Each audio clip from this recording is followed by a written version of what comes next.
بسم اللہ الرحمن الرحیم۔ میری زندگی ایک خواب کی طرح ہے۔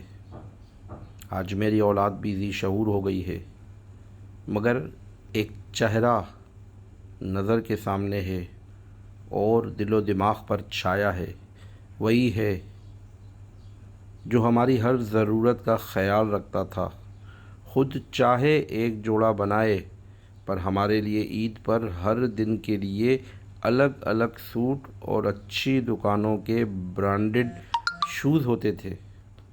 وہ جس کے لیے ہم دنیا میں کچھ نہ کر سکے، اس کے ایک ایک احسان کا کیا کہنا۔ ہاں، وہ میرے والد جو اب اس دنیا میں نہیں۔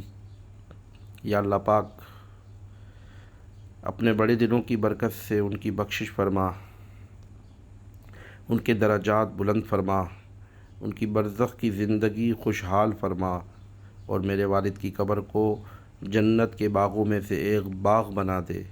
تجھے پیارے نبی صلی اللہ علیہ وسلم کا واسطہ، جس کی شان بندگی عظیم ہے۔ آمین یا رب العالمین۔ پیارے نبی پر ہر پل لاکھوں درود و سلام۔ اپنے والدین کی قدر کرے، ان کی عزت کرے، ان کا احترام کرے، ان کی خدمت کرے، اور ان کی خدمت کر کے اور ان کی دعائیں لے کر اپنی آخرت سنوار لے، پھر کہیں دیر نہ ہو جائے۔